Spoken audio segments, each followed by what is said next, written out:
The History of Tom Jones, a Foundling, often known simply as Tom Jones, is a comic novel by the English playwright and novelist Henry Fielding. The novel is both a Bildungsroman and a picaresque novel. First published on 28 February 1749 in London, Tom Jones is among the earliest English prose works describable as a novel, and is the earliest novel mentioned by Somerset Maugham in his 1948 book Great Novelists and Their Novels, among the 10 best novels of the world. It is divided into 18 smaller books, each preceded by a discursive chapter, often on topics unrelated to the book itself. It is dedicated to George Lyttelton.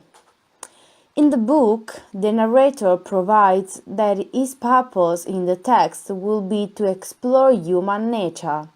As such, his history veers between several extremes: comedy and tragedy, law and high society, moral and base. Squire Allworthy, a man defined by his interminable kindness, returns to his Somersetshire estate to find a child abandoned in his bed. He gives the child to his sister Bridget to look after, and they investigate to determine that the child's mother is a young woman named Jenny Jones. She leaves the area, and Allworthy decides to raise the boy Tom Jones. Tom is brought up alongside Allworthy's nephew Blifil, Bridget's son. They are educated by two men of differing outlook, Thwackum and Square. Blifil is a miserable and jealous boy. Tom has an impetuous character who supports his friend, the poor gamekeeper Black George Seagrim, even when that support causes him trouble. Meanwhile, through his relationship with Squire Western, Allworthy's boorish but affable neighbour, Tom slowly falls in love with the Squire's daughter Sophia, who also comes to love him. However, Tom cannot pursue Sophia because his girlfriend Molly, daughter to Black George, grows pregnant with what he believes to be his son. When he is revealed not to be the father of Molly's child, Tom is free to pursue his emerging love for Sophia.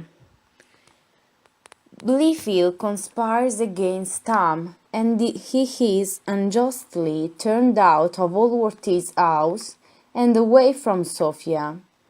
Further, because Tom is a bastard child, Squire Western refuses to support Tom's suit for Sophia, and instead wishes her to marry Blifil so that he can consolidate their lands. Sophia hates Blifil and is tortured by her father's cruel insistence. Allworthy gives Tom a fairy sum of money to support himself, but it is stolen by Black George. Tom considers joining the military. He meets up with Partridge, a teacher cum barber whose reputation was ruined when he was believed to be Tom's father years before. Partridge initially believes that he can return to Allworthy's favor if he reunites the man with Tom, but Partridge ultimately becomes a devoted companion along the way. Tom frequently shows his benevolent spirit by helping an unsuccessful highwayman, a beggar, and a lad in distress, all gestures which are richly repaid later in the novel. Sophia is locked up for refusing to marry Blifil. She flees, and both Tom and Sophia try to locate each other on their respective journeys to London. She discovers he has left with Mrs. Waters, a woman he rescues, and that he is mentioning her name to strangers, and she decides he must not love her. She then heads to London and Tom follows her. While in London, Tom takes up with the promiscuous and wily Lady Bellaston, with whom Sophia is staying. She promises to help him but endeavours to keep the lovers apart. Sophia is also roughly courted by Lord Fellamar. Her aunt, Lady Western, is anxious for her to marry him, whereas her father is still adamant that she will marry Blifil. Sophia decides she will marry no one without her father's consent, but will also not be told whom to marry. Tom is innocently caught up in a duel and imprisoned. His friend Nightingale, loyal companion Partridge, and devoted landlady Mrs. Miller investigate the cause of Tom's imprisonment and sustain his contact with Sophia. There is tension when it is initially believed that Miss Woodhouse is Tom's mother, but this is revealed to be untrue. Allworthy is shocked to discover that Tom is his nephew, Bridget's illegitimate but firstborn son, and that Blifil has known about this since his mother's death. It is discovered that Blifil engineered Tom's imprisonment to get him out of the way. The charges against Tom are dropped, and his marriage to Sophia is blessed by both Allworthy and Squire Western.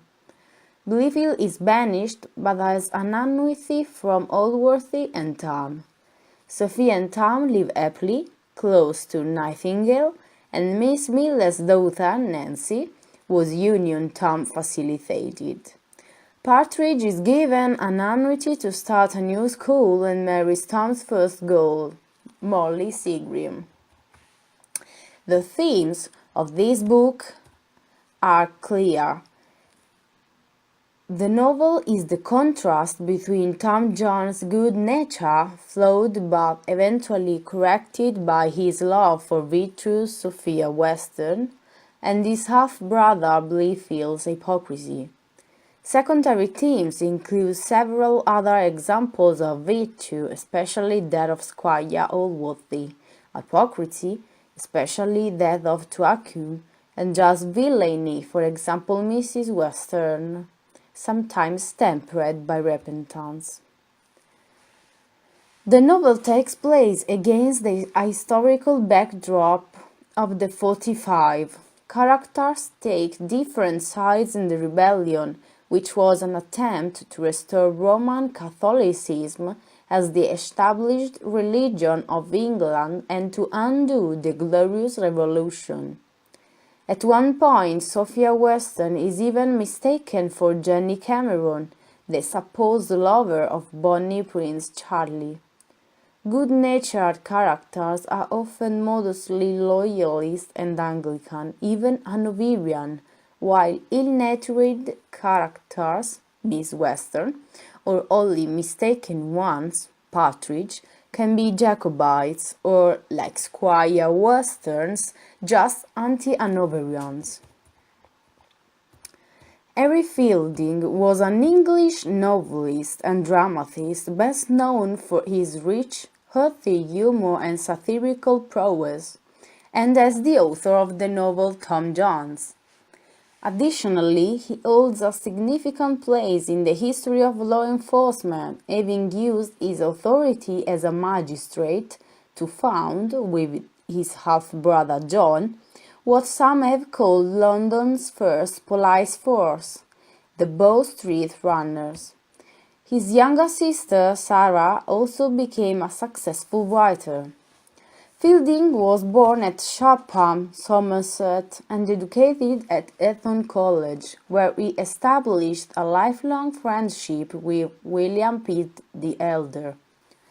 After a romantic episode with a young woman that ended in his getting into trouble with the law, he went to London, where his literary career began.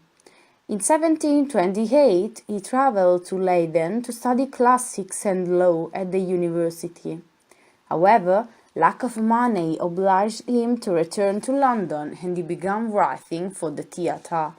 Some of his work was savagely critical of the government of Prime Minister Sir Robert Walpole. The Theatrical Licensing Act of 1737 is alleged to be a direct response to his activities.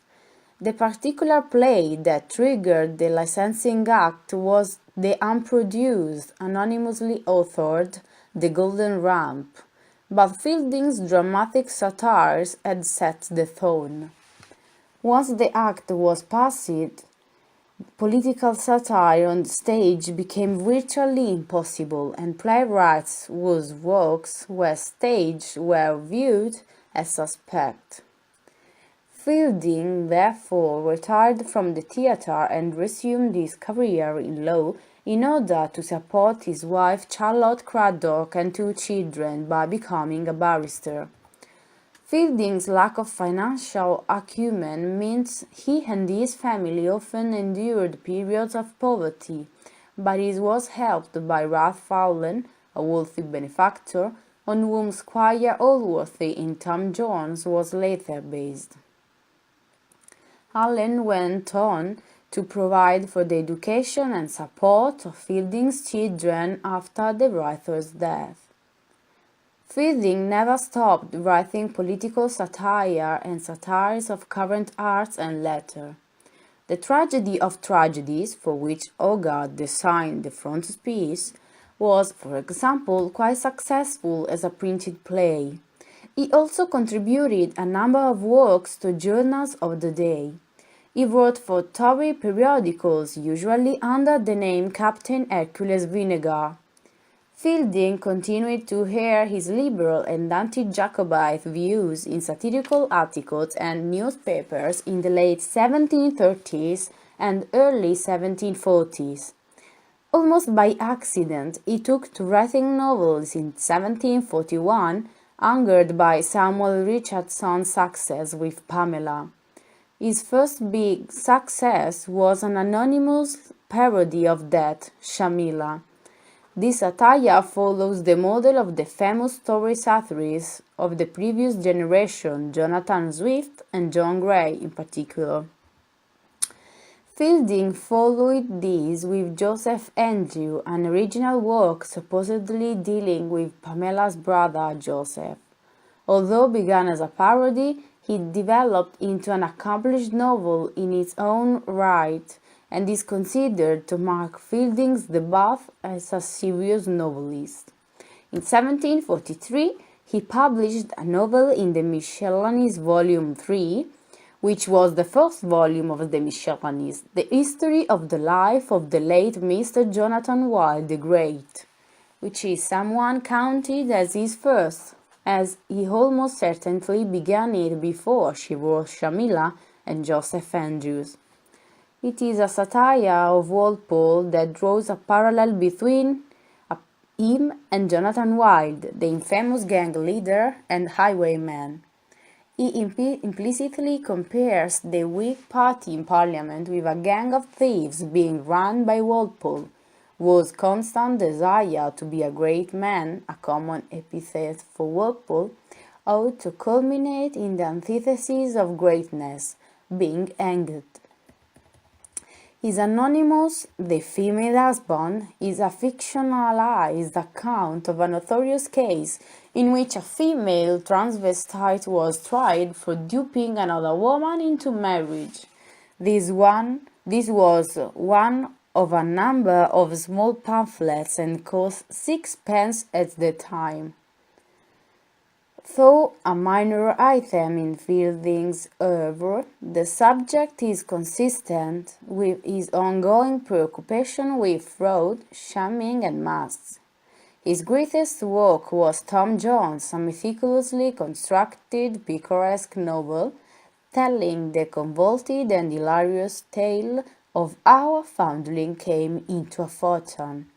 Fielding married his first wife, Charlotte Craddock, in 1734. Charlotte, on whom he later modelled the heroines of both Tom Jones and Amelia, died in 1744.